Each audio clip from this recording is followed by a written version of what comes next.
안녕하세요. 서울에 살고 있는 30대 후반 애청자입니다. 얼마 전 친정을 무시하는 것이 취미였던 시모를 통해 남편에게 통쾌한 복수를 하고 이혼까지 하게 되었는데요. 제 인생에서 역대급 통쾌함을 선사해 주었던 이혼 이야기 한번 들어보실래요? 금전적으로 비교적 어려웠던 어린 시절을 보냈어요. 늘 열심히 사는 부모님은 운이 따르지 않았는지 가난한 편이었고, 그렇기에 뭐든 열심히 하는 좋은 습관이 생겼죠. 그렇지 않으면 하염없이 뒤처지기만 했으니까요. 그래도 열심히 공부한 덕분에 무난한 청소년을 보냈고 대학교까지 무사히 갈 수 있었죠.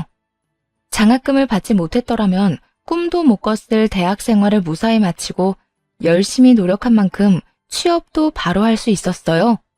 운이 좋았죠. 취업을 하고 나니 여동생이 눈에 들어오더라고요.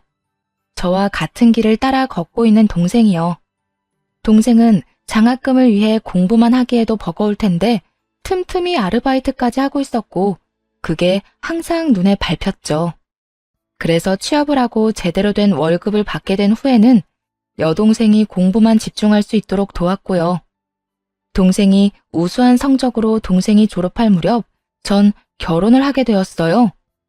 동생을 도우면서도 조금씩 모은 적금과 한 푼도 쓰지 않고 모아뒀던 상여금으로 혼수 정도는 제 힘으로 해갈 수 있었죠. 남편과 결혼 이야기를 나눌 당시 남편에게 한 가지 부탁한 점이 있었어요. 그건 바로 친정과 여동생에 대해서였는데요. 오빠, 나 결혼하기 전에 할 말이 있어. 어? 뭔데? 오빠 알지? 우리 집 조금 힘든 거. 물론 우리 부모님이나 내 동생이 나한테 도움 구하거나 그런 일은 절대 없을 거야.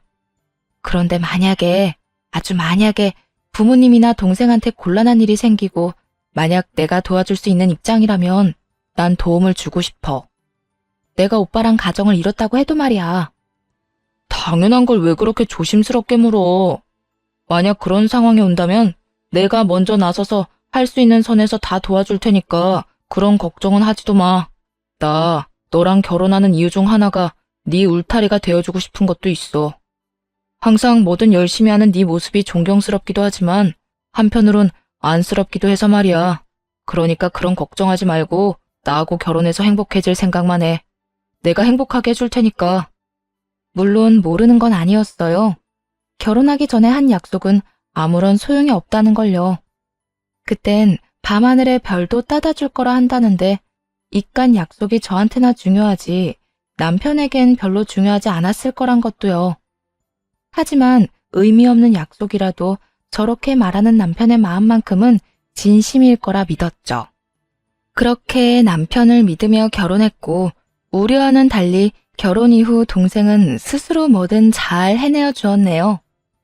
동생은 아르바이트를 하며 스펙을 쌓았고 제가 결혼한 지 2년 만에 동생이 평소에 원하던 곳에 입사를 했고요. 축하할 일이었지만 동시에 고민스러운 문제도 생겼죠. 친정과 동생 회사까지의 거리가 멀었고 도저히 출퇴근이 가능한 거리가 아니어서 자취를 해야만 하는 상황이었죠. 보증금 1,000만 원이라는 꽤 큰 돈이 필요한 상황이었어요. 동생은 그간 아르바이트를 한 돈으로는 학원을 다녀서 모아둔 돈이 너무 적었고 친정의 도움을 구하기엔 여의찮은 상황이었어요. 저도 부부 공동 돈은 있지만 개인적으로 모은 돈은 전혀 없었기에 남편에게 상의를 하게 되었네요.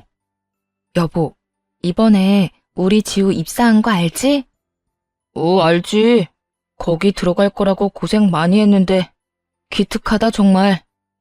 기특하긴 하지. 그런데 당신도 알다시피 친정이랑 회사랑 거리가 꽤 되잖아. 그래서 회사 근처에 자취해야 하는 상황인가 봐. 그래? 그러면 해야지. 어떻게 입사한 회사인데 거리 때문에 포기할 순 없으니까. 그런데 문제는 보증금이 많이 부족한가 봐. 그래서 내가 그 돈을 좀 해주고 싶어. 1,000만 원 정도. 뭐? 1,000만 원? 그 돈을 왜 당신이 해줘? 당신 돈 있어? 내가 그런 돈이 어딨어. 우리 같이 넣는 통장에 한 달 쓸 용돈 빼곤 다 넣었는데. 그러면 혹시 부부 돈 건드릴 생각은 아니지? 절대 안 돼. 그 돈이 어떤 돈인데 당신 동생 돕는 일 했어? 남편이 했던 말이 있었으니 전혀 기대가 없었다면 그건 거짓말이겠죠. 남편이 흔쾌히 도와주면 참 고마울 일이라고 생각했지만 여의찮다면 개인 대출이라도 받아 도와줄 생각이긴 했어요. 그런데 사람 말이 아다르고 어다른 건데 저렇게 날 세워 완강하게 싫다고 하니 기분이 상하더라고요. 그리고 부부 돈이라고 해도 엄연히 제 돈도 있는 것인데 마치 자신 소유라는 듯이 말하니 화까지 났고요. 그 돈 당신 혼자 모은 돈 아니고 내 지분도 있는 돈이잖아. 물론 그렇다고 해서 내 돈이니 내 마음대로 쓸 거라고 우길 생각은 애초에 없었지만 그래도 당신이 말을 그렇게 하면 내가 너무 섭섭하지 않겠어? 당신이 섭섭하다고 해도 어쩔 수 없어. 그 돈 급할 때나 큰 돈 필요할 때 쓰자고 차곡차곡 모은 돈인데 내 입장에선 당신 동생 자취방은 급한 일이 아니라고. 그러니까 정해주고 싶으면 당신 힘으로 당신이 알아서 해줘. 그것까진 막지 않을 테니까. 생각했던 것과 결론은 비슷한데 과정은 왜 이따위인지 정말 속이 상하더라고요. 그때부턴 말이 곱게만 나가지 않더라고요. 당신이 굳이 그렇게 말하지 않아도 그렇게 할 거야. 그런데 당신 진짜 실망이다. 언제는 이런 일 있으면 먼저 나서서 돕겠다고 하더니 이게 먼저 나서 돕겠다는 사람의 모습이야? 아무리 결혼하기 전엔 뭐든 다 해준다고 호언장담한다지만 이건 달라도 너무 다른 사람이잖아. 그때 그 모습은 다 연기였어? 그냥 어떻게 해서든 결혼부터 하려고 지어낸 모습이었어? 그게 언제 한 말인데 그걸 아직까지 기억하고 있어? 이래서 여자들한테 무슨 말을 못한다니까. 그땐 그때고 지금은 지금이야. 당신이 믿을지 모르겠지만 그땐 진짜 뭐든 다 해줄 수 있을 것 같았어. 그런데 지금 막상 주려고 하니 아까운 걸 어떡해? 아까워? 그래, 뭐 알겠어. 아까울 수도 있겠지. 그런데 당신 지금 이렇게 행동하는 거 앞으로 두고두고 후회하게 될 거야. 사람 일이라는 거 정말 어떻게 될지 모르는 거야. 혹시 알아? 당신도 나한테 이런 부탁하게 될 날이 생길지. 그때 가서 아무리 부탁해도 국물도 없을 테니까 딴소리나 하지 마. 그런 걱정은 하지도 마라. 우리 집은 당신 집이랑 달라서 그 정도 돈은 얼마든지 구할 수 있어. 가난한 저의 집에 비해서는 어느 정도 여유가 있는 시댁이긴 했어요. 시부는 교수직을 하다 퇴임한 상태이고 남편은 박사 학위까지 따고 지금은 연구원으로 일하는 중이었거든요. 그래서 더 화가 났던 것도 있어요. 금전적으로 힘든 상황이 아닌데도 저렇게 치사하게 구니 말이에요. 남편은 제 말에 콧방귀를 끼며 절대 그런 일 없을 거라고 했지만 한 치 앞도 모르는 것이 사람 일이란 말을 떠올리며 두고 보자고 생각했어요. 결국 기분만 기분대로 상한 채 혼자 힘으로 1,000만 원을 마련해 동생에게 주었네요. 동생은 그 돈을 첫 월급 받는 순간부터 되갚기 시작하더라고요. 첫 부부싸움을 하고 난 후 그렇지 않아도 박사 아들보다 덜 배웠다고 틈만 나면 저를 무시하던 시모는 이 사건으로 인해 이제는 친정까지 무시하기 시작하더라고요. 입사한 남편이 시모에게 쪼르르 달려가 모든 걸 고에 바친 결과였죠. 아니, 무슨 집에 돈 1,000만 원이 없어서 시집간 딸이 돈 걱정을 하게 만들어? 너 시집 오면 친정하고는 끝이란 거 모르니? 언제까지 네 친정 돕고 살 거야? 하여튼 네 친정 부모님이나 네 동생이나 염치들이 없어? 어머님, 남편이 어떻게 말을 전했는지 모르겠는데 저 결혼하고 한 번도 친정 일로 돈 쓴 적도 없어요. 다른 도움도 준 적 없고요.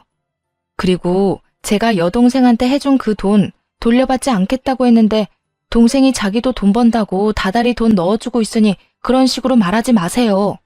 제 가족들 남한테 해대거나 염치 없이 산 적 단 한 번도 없으니까요. 어머, 자기 가족 흉 좀 봤다고 눈 동그랗게 뜨고 말 대답하는 것 좀 봐. 이런 말이 듣기 싫었으면 애초에 그런 말이 내 귀에 안 들리게 했어야지. 네 친정 식구들 때문에 우리 아들이 얼마나 스트레스를 받았으면 그 진중한 우리 아들이 나한테 전화와서 1시간 넘게 하소연을 했겠어? 하여튼 너 우리 아들 스트레스 받게 하지 마라. 그렇지 않아도 연구소에서 힘든 애를 집에서까지 힘들게 하지 말라니 말이야. 다른 건 몰라도 군소리하지 않고 내조 하나는 잘하겠지 싶어서 결혼 허락했더니 이건 뭐 집도 가난해, 진정에서 치는 사고 수습하느라 내조는커녕 내 아들 스트레스만 주고 진작 내가 반대해야 했어. 그러게요. 저도 남편이나 시댁이나 이딴 인성인 것 같았으면 그때 남편이 결혼하자고 울고불고 매달리든 말든 그냥 결혼까진 안 했을 텐데요. 처음으로 어머님이랑 저랑 마음이 통했네요. 뭐야? 너 내 아들이 뭐가 부족해서 너한테 매달렸단 거야? 그리고 인성? 대학밖에 못 나온 주제에 어디 감히 내 박사 아들한테 인성을 논해? 박사면 뭐하나요? 자기가 뱉은 말도 못 지키는데. 어쨌든 여동생 일로 전 시댁이나 남편한테 미안한 마음 전혀 없으니까 괜히 여기까지 오셔서 트집 잡지 마세요. 평소엔 네 어머님하고 대답만 하던 제가 이렇게 따지고 드니 시모도 적잖게 당황한 모양이더라고요. 얼굴까지 붉히며 집으로 돌아가 버렸으니까요. 시모와 그렇게 다퉜단 이야기는 남편의 귀에도 들어갔고 그래서인지 남편은 더욱 찬바람이 불기 시작했어요. 저도 이미 마음이 상할 대로 상한 뒤라 대수롭지 않게 생각했죠. 그런데 어느 날부터 남편이 저만 보면 싱긋싱긋 웃으며 다가오더니 어느 날은 회사 앞까지 찾아와 기다리더라고요. 여기까지 무슨 일이야? 무슨 일은 당신 모시러 왔지. 퇴근할 때 버스에 사람 많아서 힘들다고 했었잖아. 오늘따라 그 말이 생각나서 일찍 끝내고 데리러 왔어. 웬일이래? 힘들다고 그렇게 말할 땐 들은 척도 안 하더니. 너무 속상해서 가만히 있었을 뿐이지 다 듣고 있었거든. 우리 오랜만에 외식하고 들어갈까? 들어가서 저녁 준비하기 힘들 거 아니야. 마음대로 해. 난 상관없으니까. 당신 아직도 화났어? 그러지 말고 풀어. 나도 그렇고 엄마도 그렇고 당신한테 미안해하고 있어. 그땐 우리가 조금 심했어. 그렇게까지 말할 건 없었는데. 나도 그땐 좀 예민해져 있어서 말이 좀 심하게 나갔어. 앞으로는 조심할게. 그러니까 화 좀 풀어. 이미 실망감이 너무 컸던 터라 이런 말도 크게 와닿진 않더라고요. 그저 갑자기 변해버린 남편의 행동이 의아할 뿐이었죠. 그리고 그 의문은 일주일도 되지 않아 풀리게 되었습니다. 여보, 바빠? 이야기 좀 할 수 있어? 말해. 왜? 무슨 일 있어? 큰일은 아니고 우리 엄마 급하게 수술이 필요한 상황인가 봐. 그래서 하는 말인데 우리 돈으로 수술비 좀 해줘도 될까? 수술이라고 하니 깜짝 놀랐어요. 며칠 전 지나친 친절을 베푸는 시모와 통화를 할 때까지만 해도 그런 말은 없었거든요. 거기에다 시댁에 돈이 없는 것도 아닌데 얼마나 큰 수술이면 우리 돈까지 필요한가 싶어 아무리 싫은 시모라도 걱정이 다 되더라고요. 뭐? 수술? 무슨 수술인데? 어머님 많이 아프셔? 며칠 전에 통화했을 때만 해도 괜찮으신 것 같았는데. 여보, 일단 진정 좀 해. 누가 보면 우리 엄마 아니고 당신 엄마인 줄 알겠다. 당신이 생각하는 것만큼 그렇게 심각한 거 아니니까 일단 진정 좀 해. 그래? 그러면 다행이고. 그런데 어디가 얼마나 안 좋으시길래 수술까지 하셔. 뜸들이지 말고 빨리 말 좀 해줘. 그게 사실은 우리 엄마 젊을 때 쌍꺼풀이랑 코 수술했었거든. 그런데 이번에 재수술이 하고 싶은가 봐. 들어보니까 성형에도 유행이 있다며? 당신도 알잖아. 우리 엄마 유행에 민감한 거. 그래서 이번에 병원 가서 견적 좀 받고 왔는데 재수술이라 금액이 많이 나온다고 나한테 돈 좀 달라고 하시네. 우리 통장에서 줘도 되지? 맥이 탁 풀리며 제정신이 아니구나 하는 생각이 확 들었네요. 고작 성형수술인 줄도 모르고 걱정했던 제가 한심하게까지 하더라고요. 그러면서도 보증금 1,000만 원에 덜덜 떨던 그때 사건이 떠오르며 후회하지 말란 제 말에 콧방귀 끼던 남편의 얼굴이 스쳐 지나갔죠. 부부 돈으로 내 동생 살집 보증금 해주는 건 절대 안 돼도 어머님 성형수술 비용 해주는 건 되는 모양이네. 어? 이미 다 지나간 일을 왜 또 떠올리고 그래. 그땐 내가 진짜 미안했다고 사과도 했잖아. 다 지나간 일은 덮어두고 이번에 우리 엄마 성형수술은 좀 시켜주자. 응? 당신 돈으로 그 수술을 시켜준다고 해도 황당할 마당에 뭐? 우리 돈으로 해주자고? 난 싫은데 어떻게 하지? 뭐? 당신 지금 싫다고 한 거 맞아? 그러니까 우리 엄마 성형수술비 안 해준다고? 남편은 제가 반대하는 상황은 전혀 예상하지 못했다는 듯 많이 당황스러운 표정으로 되물어오더라고요. 평소 가족이라면 끔뻑 죽는 저희니 시댁 일에도 끔뻑 죽을 거라 생각했던 것이었죠. 만약 시모가 건강 문제로 수술을 해야 하는 상황이라면 흔쾌히 도와줬을 거예요. 아무리 미워도 사람 목숨이 오가는 것인데 그런 일에 돈으로 치사하게 굴고 싶진 않았으니까요.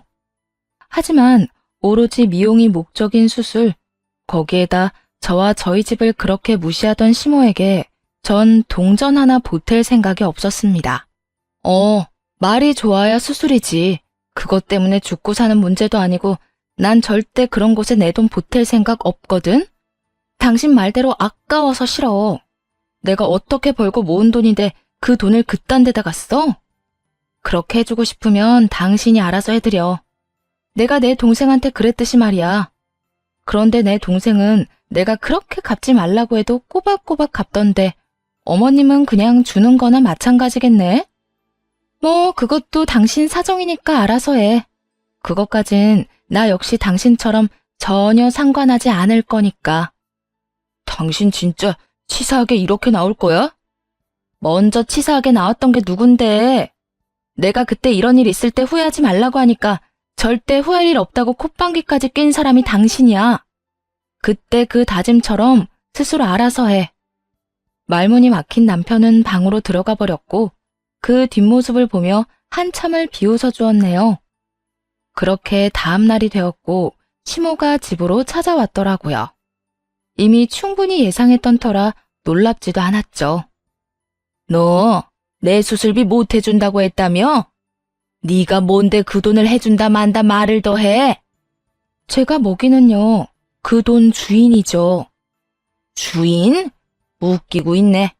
들어보니까 너 혼자 모은 돈도 아니고 내 아들이랑 같이 모은 돈이라며? 그리고 시집와서 모은 돈은 다 가장 돈인 거 모르니? 네가 언제 얼마를 보탰는지는 몰라도 다 내 아들 돈이니 넌 상관하지 마. 난 내 아들 돈으로 수술할 거니까. 말도 안 되는 억지 좀 부리지 마세요. 그리고 평소에 저한테 그렇게 집안 자랑을 하더니 어떻게 된 집안이길래 그 돈도 없어서 자식 돈까지 탐내세요? 자랑하는 것만큼 대단하진 않은가 봐요. 어디서 많이 들어본 말 같지 않나요? 네, 저는 시모가 친정을 무시하며 했던 그 말을 그대로 시모에게 돌려줬죠. 평소 무시하던 저에게 그런 말을 들으니 자존심이 상할 대로 상한 시모는 난동을 피우기 시작하더라고요. 이 미친 것이 뭐가 어째? 내 아들 돈 내가 좀 쓰겠다는데 그게 뭐가 자식 돈을 탐내는 거야? 난 거저 준다는 돈 좀 받아 가겠다는 것뿐이야. 그리고 자식이 부모한테 효도하는 건 당연한 도리라고. 그런데 네가 내 아들 돈을 못 쓰게 막아? 네가 나한테 이런 모욕감을 줘? 어디서 집도 가난해서 대학밖에 못 나온 것이 우리 집안을 무시해? 자식 돈 가져다 쓰는 것 자체가 탐낸다는 뜻이에요. 그리고 매번 대학밖에 하는데 그러는 어머님은 대학교 구경은 해보고 그런 말을 하는 거예요. 남편한테 듣기론 어머님이 대조를 무시할 만큼 많이 배운 건 아니던데 왜 매번 그딴 식으로 말하는지 저로선 정말 이해가 안 돼서요. 교수님은 아버님이었고 박사는 어머님 아들인데 왜 어머님이 저를 그렇게 무시하세요? 어머님이 이런 식이니까 저도 어머님을 무시하는 것뿐이에요. 오는 게 이따위인데 제가 대접까지 해드릴 수는 없는 노릇이잖아요. 그러니까 대접받고 싶으면 대접받을 만한 행동을 좀 하세요. 너 진짜 오늘 나한테 혼 좀 나볼래? 내가 네 무릎까지 꿇려놓고 눈물 콧물 다 빼놔야 그 입을 다물지? 할 수 있으면 해보세요. 저도 이제 이판사판이고 어머님 하나도 안 무서워요. 시모는 저의 도발에 손에 집히는 대로 던지기 시작했고 그 순간 현관에서 초인종 소리가 들리더라고요. 동생에게 반찬을 가져다 주러 간 엄마가 저희 집 목도 챙겨온 것이었어요. 이런 꼴까지 보이고 싶지 않아 어떻게 해야 하나 고민하고 있는데 시모가 비열한 미소를 보이며 문을 확 열어버리더라고요. 제가 자기 뜻대로 되지 않으니 엄마에게 한바탕 쏟아부을 계획이었던 거죠. 넌 왜 이렇게 문을 안 열어? 어머, 사돈 와 계셨어요? 그런데 집안 꼴이 이게 뭐야? 혹시 사돈이 이러셨어요? 시모에게 인사를 건네며 들어오던 엄마는 엉망진창이 된 집과 시모의 손에 들린 휴지 하나를 보고 이미 상황 파악을 마친 듯 싸늘하게 식은 시모에게 물어보더라고요. 시모는 이러한 엄마의 물음에 뭐가 그리 당당한지 있었던 일을 늘어놓기 시작했죠. 네, 제가 했어요. 딸 교육을 아주 잘 시켰던데요, 사돈. 애가 얼마나 되바라지는지 아주 시어머니 말에 한마디도 안 주고 말대답하는데 제가 너무 화가 나서 이렇게 했습니다. 우리 딸이 괜히 말대답했을 리가 없을 텐데요. 사돈이 도대체 뭐라고 했길래 우리 애가 그렇게까지 했단 말입니까? 참나. 저요? 저 별거 안 했어요. 그냥 성형수술비 좀 내 아들 돈으로 쓰겠다고 했을 뿐입니다. 내 아들 돈 내가 좀 쓰겠다는데 글쎄 이것이 뭐라고 한 줄이나 아세요? 그 돈은 내 아들 돈이 아니라 부부 돈이다. 그러니까 자기 목도 있다면서 제 의견에 반대를 하고 나서더라고요. 건방지게. 생각 같아선 한 대 올려붙이고 싶었는데 그렇게까진 할 순 없고 화는 나고 해서 물건 좀 던졌어요. 시모는 엄마의 표정은 보이지 않는 것인지 잔뜩 흥분한 채로 상황 설명을 하고 있었고 엄마의 표정은 걷잡을 수 없이 어두워지고 있었어요.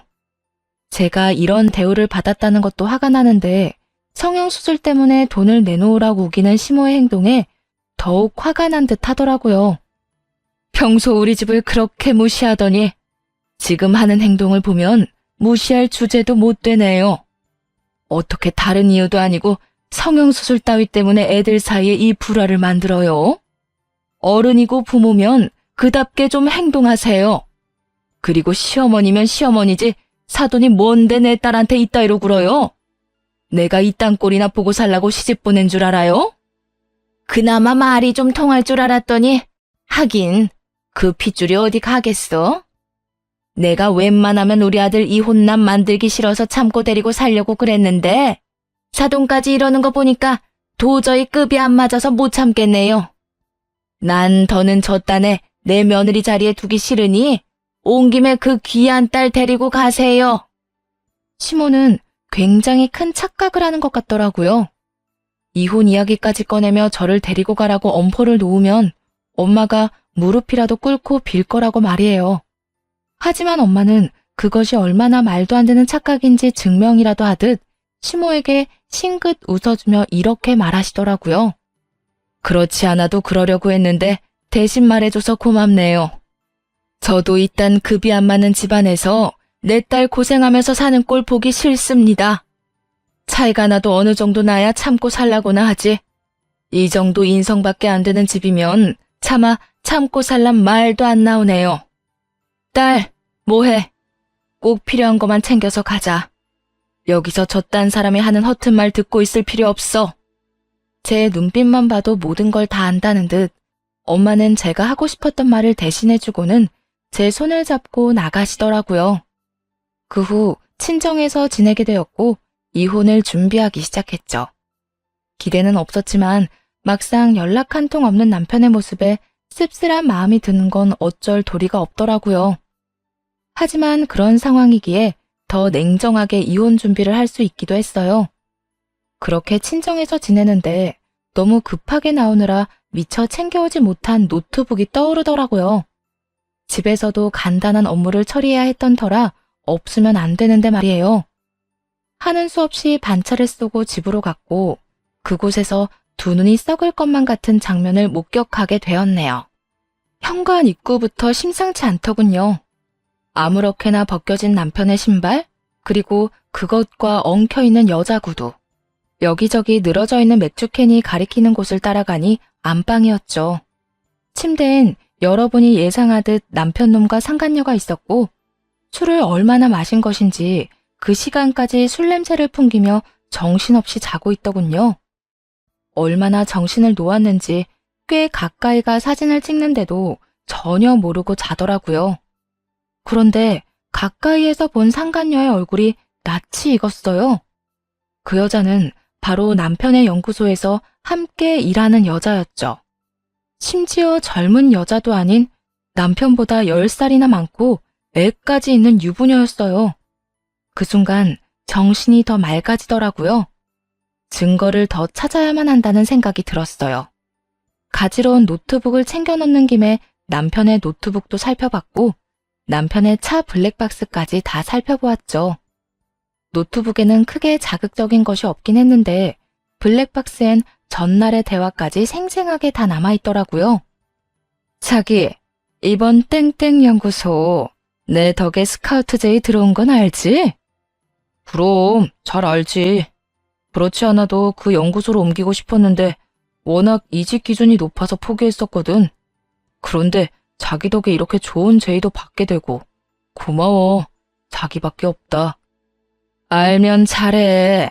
그런데 집에 진짜 와이프 없는 거 맞아? 같이 들어갔는데 돌아와 있으면 어떻게 해? 그러면 진짜 큰일인 거 알지?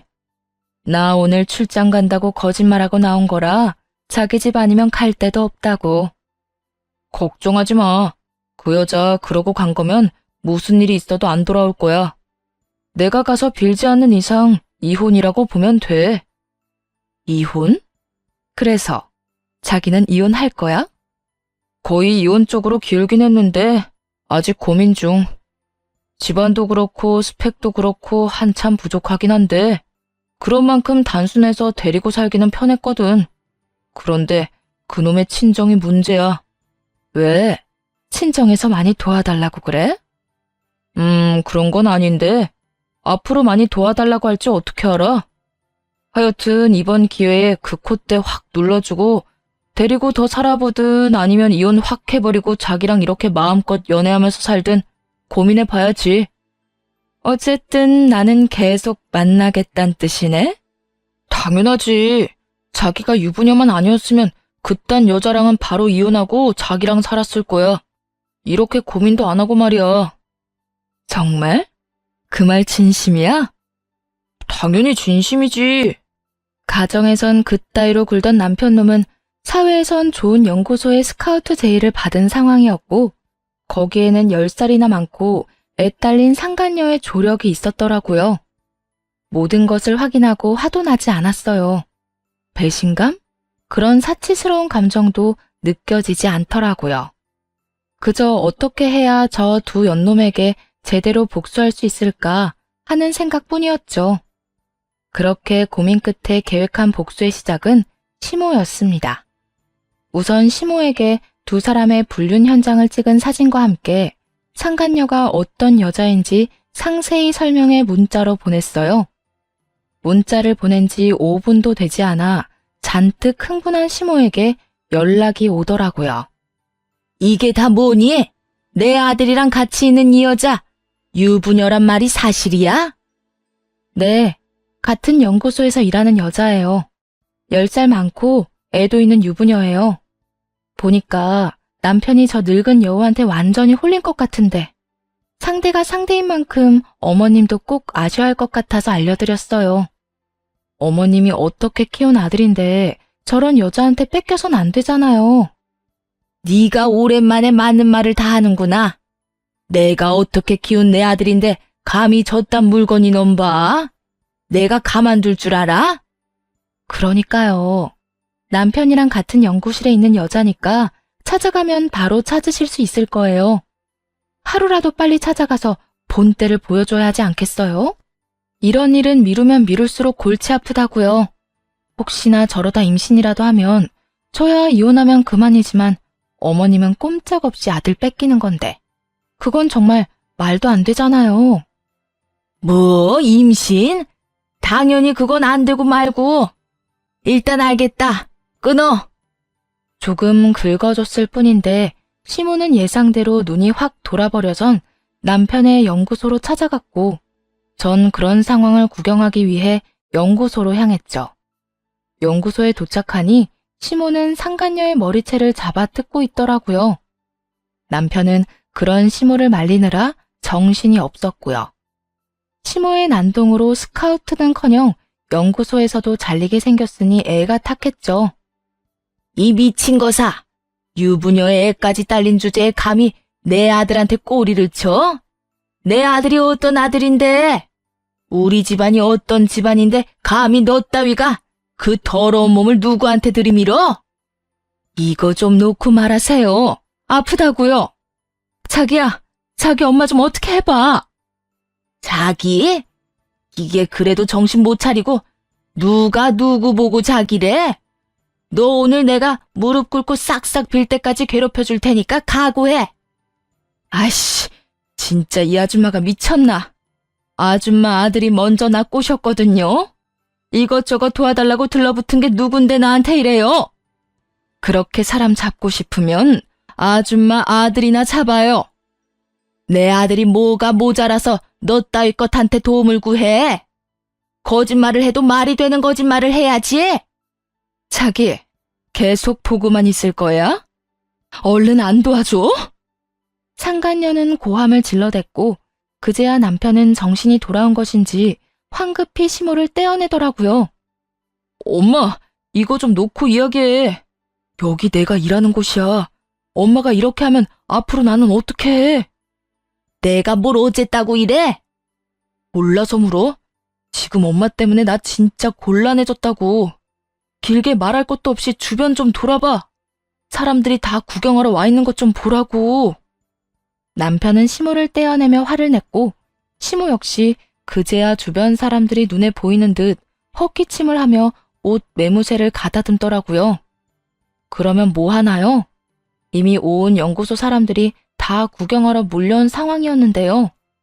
전 재미있는 구경을 하고 연구소 밖으로 나왔고 조금 기다리니 남편에게 쫓겨난 시모도 혼자 걸어 나오더라고요. 그리곤 저에게 다가와 눈물을 흘리며 하소연하기 시작했어요. 예, 우리 아들이 어떻게 나한테 이렇게까지 할 수가 있니? 내가 자기를 어떻게 키웠는데? 그 사람 많은 데서 나한테 화를 내는 것도 모자라 그렇게 치욕스럽게 쫓아낼 수가 있어? 그까진 여자가 뭐라고? 여자가 엄마보다 중요할 순 없는 거잖니? 여자가 중요해서 그랬겠어요? 어머님은 잘 몰랐나 본데 그 여자가 어머님 아들이 그렇게 가고 싶어 하던 연구소에 들어가는 걸 도와줘서 그런 거라고요. 뭐? 너 왜 그걸 지금에서야 말하는 거야? 진작 말해줬으면 내가 이렇게까진 안 했을 거 아니야? 그러니까 말 안 했죠. 그런 사실까지 다 알려주면 어머님이 이렇게 난동을 피우기는커녕 잘했다고 칭찬해줬을지 누가 알아요? 그렇게 되면 제 계획과는 달리 저 쓰레기 같은 인간이 원하는 바를 다 이뤘을 텐데 제가 그 꼴을 어떻게 봐요? 뭐라고? 그러니까 네 말은 네 계획에 날 이용이라도 했단 이 말이야? 네, 맞아요. 어쨌든 감사해요. 덕분에 손 안 대고 코 풀었네요. 그러면 부디 건강하세요. 그렇게 바라던 성형수술도 꼭 받으시고요. 자기 손으로 아들의 중요한 기회를 날려버린 것을 안 시모는 그 자리에서 주저앉아 대성통곡을 했고 전 그런 시모를 뒤로하고 돌아왔네요. 이렇게 통쾌한 마음으로 시작한 복수는 이혼을 통해 더욱 통쾌해졌어요. 결혼 생활 동안 당한 것들도 문자로 다 남아있었고 가정에도 충실하게 임했기에 재산 분할 및 위자료까지 잘 받을 수 있었거든요. 물론 시모와 상간녀에게도 위자료를 받아냈고요. 금융치료 말로만 들어봤는데 정말 그만한 치료가 또 없더라고요.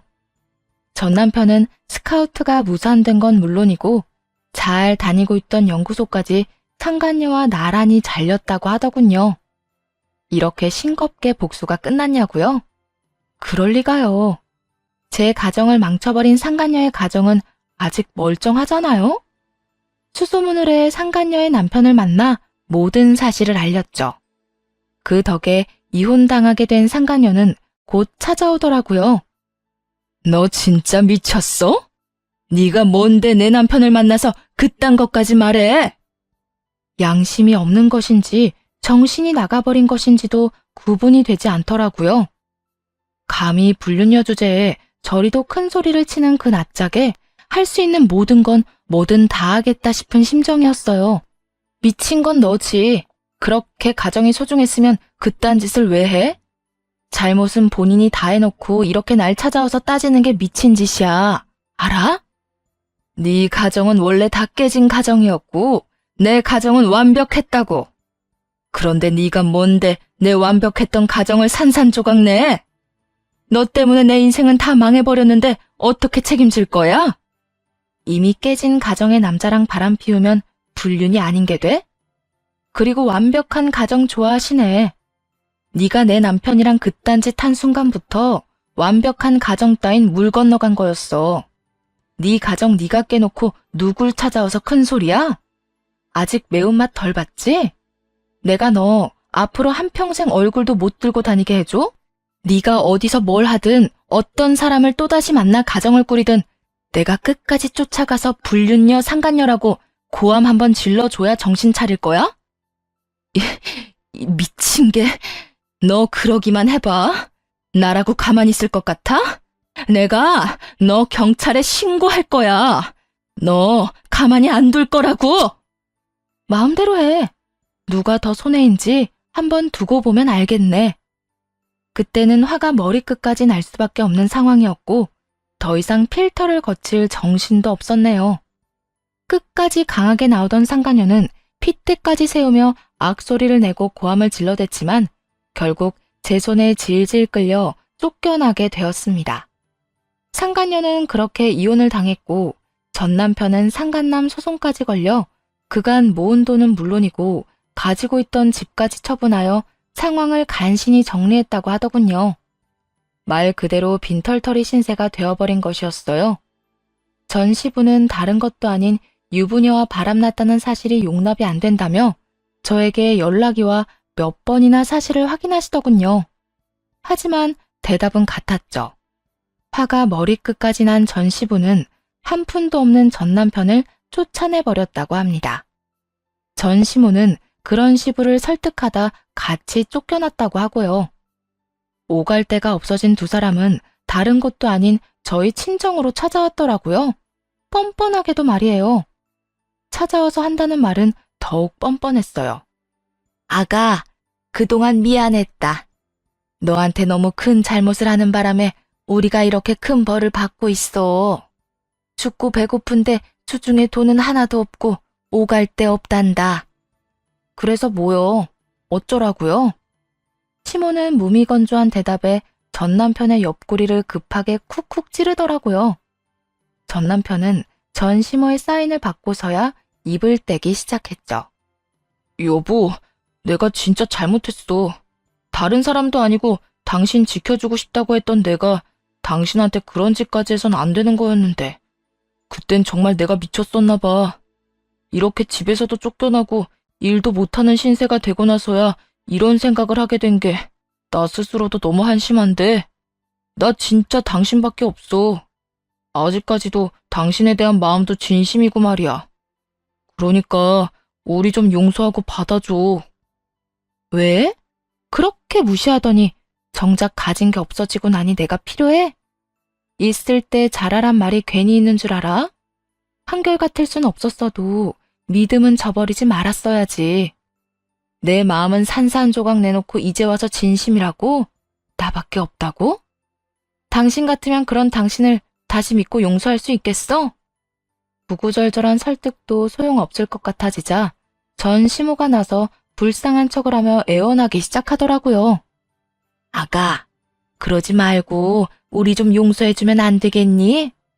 너도 봤다시피 얘가 한순간에 실수한 건 내가 2번 다신 그런 짓 못하게 홍군형을 내줬고 우리가 이때껏 말과 행동으로 너한테 상처 줬던 건 앞으로 살면서 다 갚으마. 지금 우리 모양새 때문에 우리가 너한테 빌붙으러 왔다고 오해할 만한 상황인 거 충분히 이해한다. 그런데 우리는 절대 그런 마음으로 널 찾아온 건 아니야. 우리도 이런 꼴로 널 찾아오고 싶진 않았어. 좀 더 제대로 된 모습으로 당당하게 와서 용서를 구하고 싶었는데 상황이 여의찮아서 이 꼴로 오긴 올 수밖에 없었다. 우린 다른 것보다 네 용서를 가장 바라고 있어. 그러니까 우리 아들 좀 용서해주고 다시 내 아들하고 좀 살아주면 안 될까? 청산 유수가 따로 없더라고요. 거짓골을 해서는 믿을 수 없는 말을 어찌나 그럴듯하게 하는지. 참 그것도 능력이다 싶더라고요. 본인 스스로도 말 한 번 잘했다 싶었는지 그 와중에도 뿌듯한 얼굴을 숨기지 못하더군요. 이런 전시모를 향해 헛웃음을 지어 보였고 그 사이 엄마가 나서 전시모의 입을 막았죠. 아유, 그랬어요? 그런 사정이 있었으면 진작 말을 하지 그랬어요. 역시 사도는 말이 좀 통하시네요. 사도는 저랑 제 아들 마음 잘 아시겠죠? 그럼요. 정 사정이 그러면 딸아이 설득해서 기다리라고 할 테니 모양새가 볼만해지면 찾아와서 다시 비세요. 엄마가 말을 걸 때까지만 해도 희망에 가득 찼던 전시모의 얼굴이 한 방에 보기 좋게 일그러지더라고요. 얼마나 당황한 것인지 말까지 더듬기 시작했죠. 뭐라고요?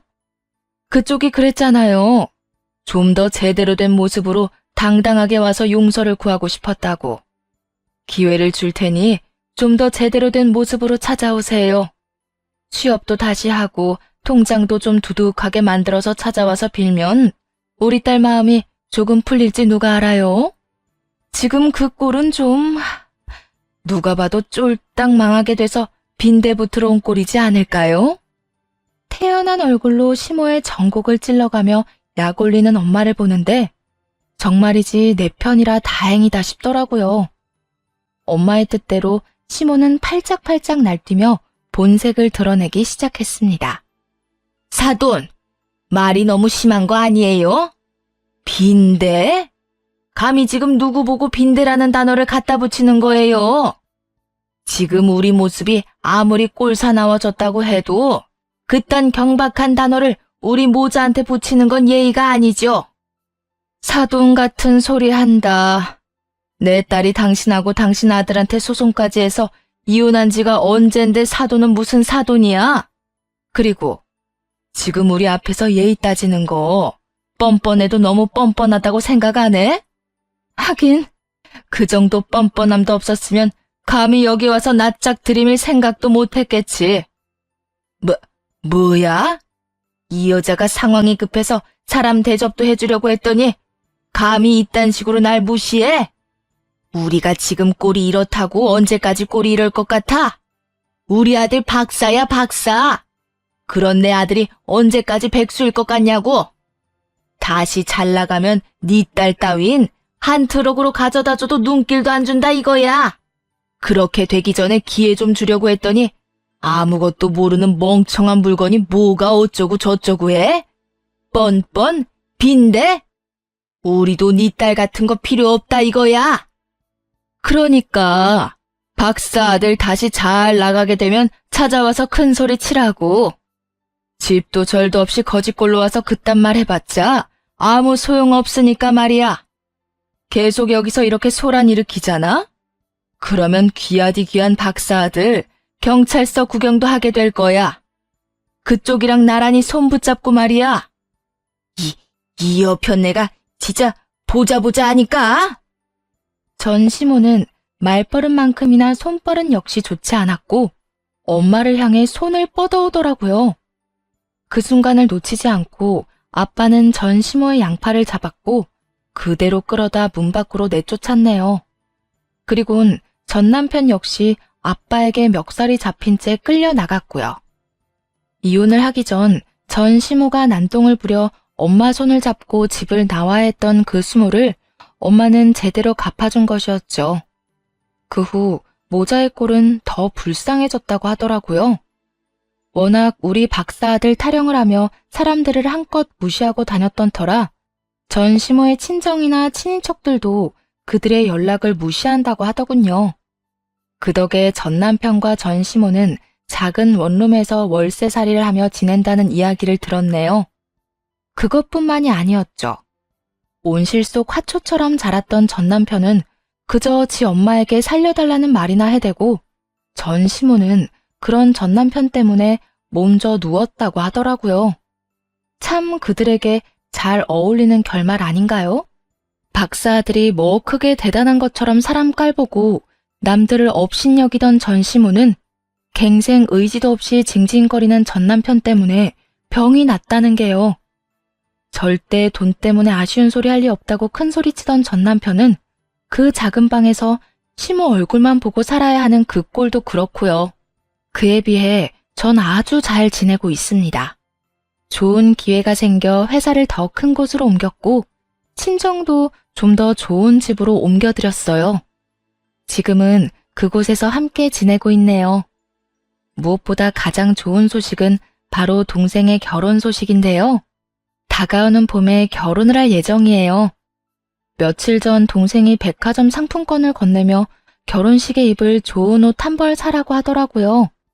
그리고 이어진 동생의 말에 얼마나 울었는지 모릅니다.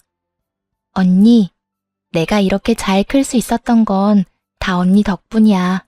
언니가 앞에서 잘 끌어주고 힘들 땐 뒤에서 잘 밀어줘서 내가 여기까지 올 수 있었어. 언니 덕분에 나 진짜 좋은 사람으로 잘 자랐고 그 덕에 이렇게 좋은 사람이랑 결혼까지 다 하게 됐어. 고마워 언니. 나한테 언니는 진짜 부모님 같은 사람인 거 잘 알지? 앞으로 내가 잘할게. 아니야. 내가 너한테 뭘 얼마나 해줬다고 그래. 네가 열심히 살았으니까 다 잘 된 거지. 그런 말 하지도 마. 나 언니가 아니었으면 그렇게 열심히 살지도 않았을 거야. 언니가 열심히 살면 뭐든 다 이룰 수 있다는 거 보여줬으니까 나도 열심히 했고 힘이 들 때마다 난 괜찮다고 하는데도 끝까지 언니가 도와줘서 뭐든 다 해낼 수 있었어. 고마워.